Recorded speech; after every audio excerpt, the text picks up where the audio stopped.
A scream tore through the air so suddenly, so sharply that it carved itself into my bones. I was mid-laugh, standing near the picnic table we'd decorated with colourful streamers and Emma's favourite snacks. It was her 21st birthday, her first real celebration since we moved into the neighbourhood. The playground had been transformed with balloons tied to the jungle gym, bright birthday banners swinging in the breeze, and a cake waiting under the shaded area near the sandbox. It was supposed to be a perfect day. Kids ran around playing, neighbours chatted under the trees, and my daughter, Emma, sat in her wheelchair smiling, surrounded by her college friends. Then the scream came. Not playful, not startled, but raw, terrified, and agonizing. It was Emma. The sound was hers, and it cut through me. I dropped everything and ran, heart slamming against my ribs as I followed the noise toward the swing set. What I saw made the world stop spinning. Emma was in her wheelchair, frozen in place, her hands and arms engulfed in flames. Her body shook violently, eyes wide with a mix of terror and unbearable pain. Her mouth opened in another scream, one that didn't even sound human anymore. Smoke curled from her sleeves. The unbearable scent of burning flesh and alcohol filled the air. Time slowed. It didn't make sense. This wasn't a kitchen or a bonfire or even a barbecue. We were at a playground, surrounded by kids and laughter just minutes ago. But now it smelled like death. Standing over her with an empty vodka bottle was Margaret Winters, the neighbourhood HOA president, the same woman who'd always looked at Emma with thinly veiled disdain, who scowled at our house modifications and rolled her eyes any time she saw us using the wheelchair ramp. The same woman the neighbours secretly called Karen when she wasn't around. And now she stood there, vodka dripping from the mouth of the bottle, her face disturbingly calm. "No special treatment today, wheelchair girl," she said coldly, like she hadn't just set a young woman on fire. I lunged for the nearest cooler and snatched a bottle of water, dumping it on Emma's arms, trying to extinguish the flames. I tore a blanket off a picnic bench and smothered her sleeves, patting frantically as her screams slowed to sobs. Her skin was blistered and angry red, her fingers shaking uncontrollably. People began to gather, frozen at first, unable to understand what they were seeing. Margaret took a slow step back, then another, as if she realized she'd gone too far but couldn't quite believe what she'd done. "It was just to scare her," she muttered, her voice high and defensive. "The fire was an accident." I held Emma tightly, my own hands trembling as I cradled her ruined arms. In my panic, something slipped from my jacket pocket and hit the ground with a soft clink. My badge. Margaret's eyes caught the glint of it, and her whole body seemed to stiffen. "You're a cop?" she asked, her voice suddenly small. I looked up at her, and everything I had bottled up since my wife left, since Emma's diagnosis, since the HOA's constant nitpicking came pouring out in one searing glare. "And you just assaulted a disabled woman at her birthday party," I said, my voice low and tight. "You have no idea what you've done." People were beginning to move now. A man came forward asking what happened, eyes wide with disbelief. I didn't sugarcoat it. She poured vodka on my daughter's hands and lit it with a candle because Emma asked her to stop harassing us. Gasps spread through the crowd like fire through dry grass. Someone ran for towels. Another fetched ice. Emma's friends sobbed nearby, one of them kneeling beside me to hold her unburned hand. And then, out of nowhere, a young man stepped forward and said, "I saw it. I saw everything." He lifted his phone. She poured it on her and said, "Learn your lesson," before the candle caught it. Margaret's mask cracked. She stepped toward him, arm extended like she could somehow undo it all, but 2 security guards stepped in, blocking her path. I didn't even raise my voice as I said, "Don't let her leave. She's under arrest." The ambulance couldn't come fast enough. As the medics loaded Emma in and began treating her on the spot, one of them looked me in the eye and whispered, "Second-degree burns. She needs hospital care immediately." I nodded, climbed in beside her, and gripped her good hand as tightly as I could. The doors slammed shut behind us, and the siren began to wail. Emma lay on the stretcher, her face pale with pain, the remnants of tears on her cheeks. "Dad," she whispered, "why did she do it?" I was just celebrating. I swallowed the lump in my throat and kissed her forehead. "Because some people care more about rules than human beings, sweetheart.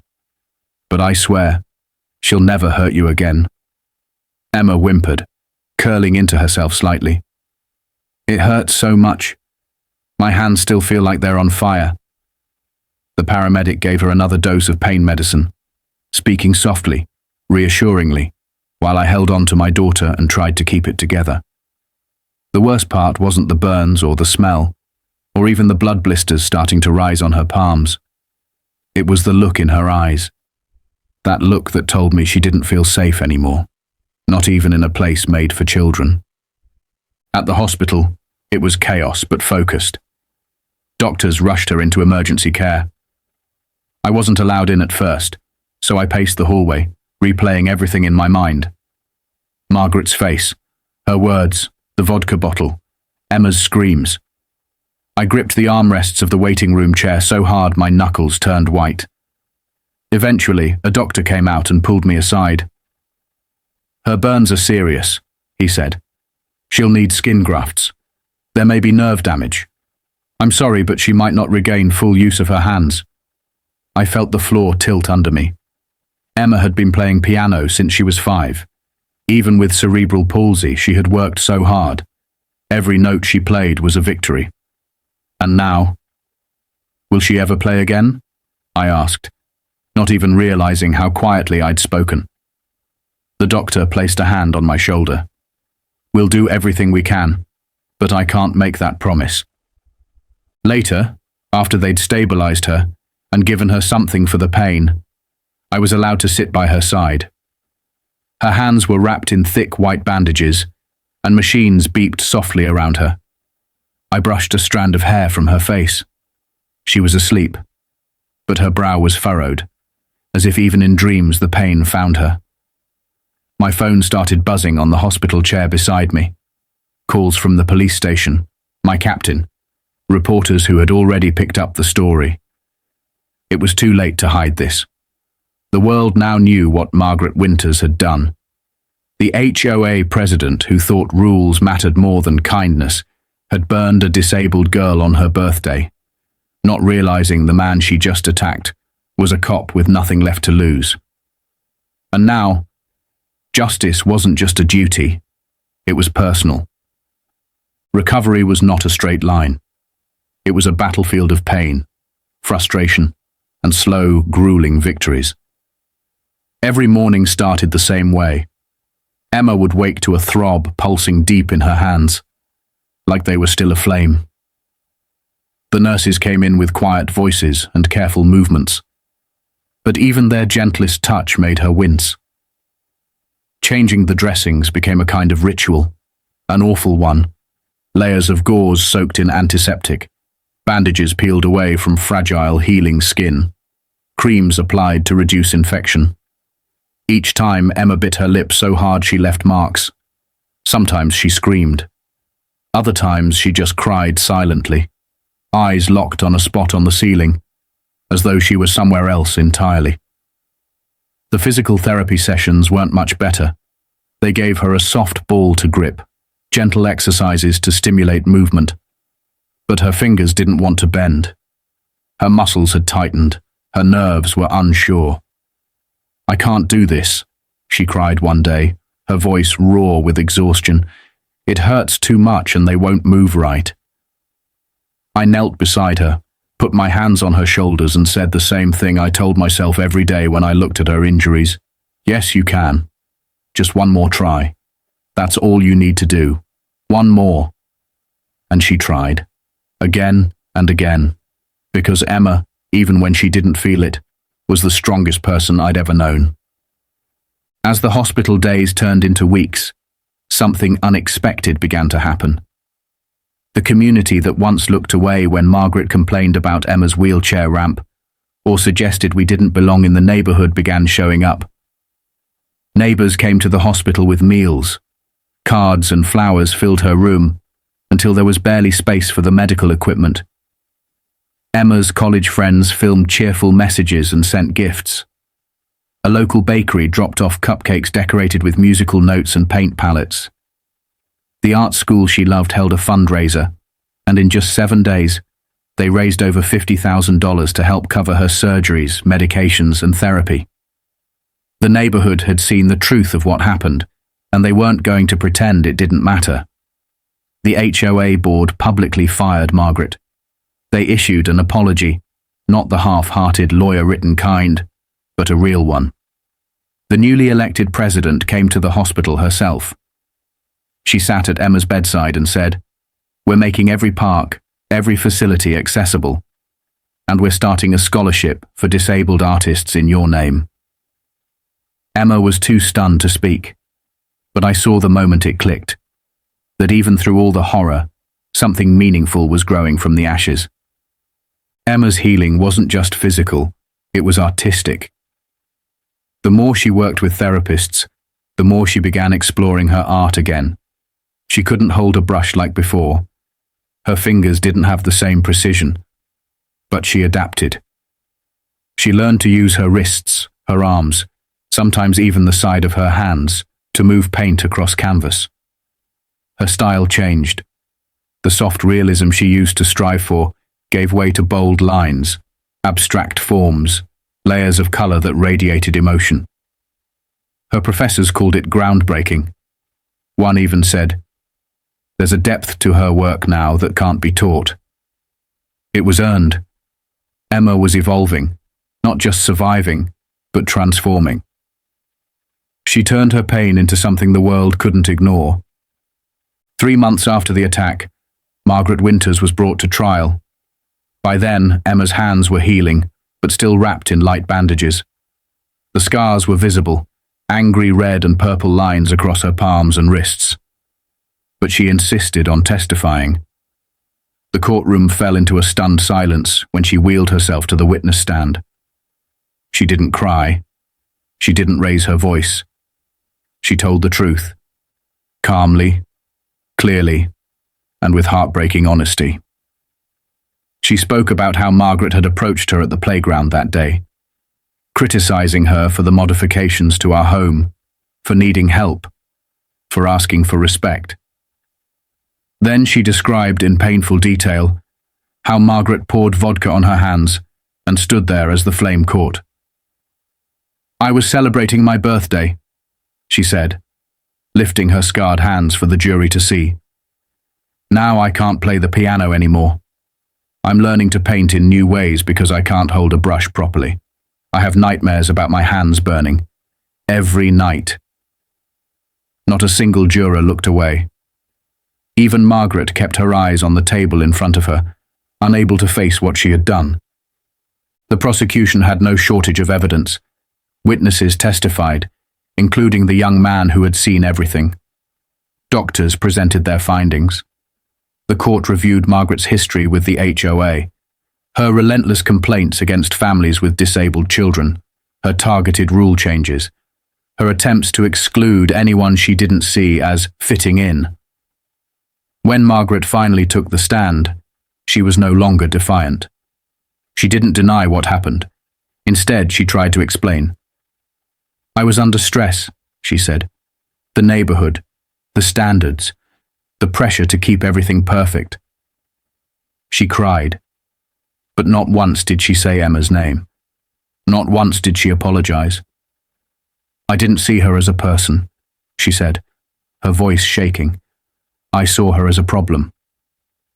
The jury didn't take long. Less than 2 hours later, they returned with a unanimous guilty verdict: assault with a deadly weapon, aggravated battery, child endangerment. The judge didn't hold back. He looked at Emma and said, "What you've been through is unimaginable. I hope this sentence brings some peace." Then he sentenced Margaret to 15 years in prison. No parole for the first 10. As the officers took her away, Margaret looked back once. Our eyes met, and I saw the weight of what she had done finally settle on her shoulders like a mountain. Months passed. Emma's therapy continued. Her fingers would never be the same, but she kept pushing. One day she came to me and said, "I want to go back to the playground." I blinked. "Are you sure?" I asked. "What if it brings it all back?" She shook her head. "I won't let her take it from me." So we went. The city had rebuilt it. Ramps now led to the jungle gym. There were adaptive swings and smooth paths for wheelchairs. The picnic area had been redesigned to accommodate everyone. Emma rolled across the pavement with confidence, music playing softly in the background, her friends by her side. She laughed. She danced her way, spinning her wheelchair in rhythm to the beat, arms raised to the sky. Her scarred hands glowed in the sunlight. I watched her, heart full, knowing she wasn't just reclaiming a space. She was reclaiming her joy. Emma's art took on a new life. Her final project at school was a series of paintings titled Burning Through. Each one depicted hands in flames, not being destroyed, but transforming. From the fire emerged flowers, light, music. Her professor called it one of the most moving collections the school had ever seen. At the gallery opening, people stood in silence, staring at her work. Some cried. Others came up just to shake her hand and say, "Thank you for this." I stood beside her, proud beyond words. That night on the drive home, Emma looked at her hands in the soft glow of the dashboard lights. "You know, Dad," she said softly, "I used to hate these scars. I wanted to cover them, hide them. But now I see them differently." I glanced over. "How so?" She smiled. "They remind me that I survived, that I'm stronger than what tried to hurt me." She flexed her fingers slowly, emotion still stiff but improving. "They remind me that nobody can take your spirit unless you let them." I had to look away for a moment, just to keep the tears from falling. When we got home, there was a letter waiting. Emma opened it and gasped. It was from a major art gallery in New York. They wanted to feature Burning Through in a national exhibition about overcoming trauma. She danced, literally danced, around the living room, waving the letter with her scarred hands and laughing in a way I hadn't heard since before the fire. In that moment, I knew the truth. Margaret Winters had tried to teach my daughter a lesson in cruelty and limits, but Emma had answered with courage and creation. Her strength had reshaped not just our lives, but the whole neighborhood. The HOA now had accessibility guidelines. The local art school launched programs for artists with disabilities. People started seeing the person before the chair, and in the end, the scars Margaret left weren't signs of defeat. They were proof of survival, of transformation, and of a spirit that refused to be broken.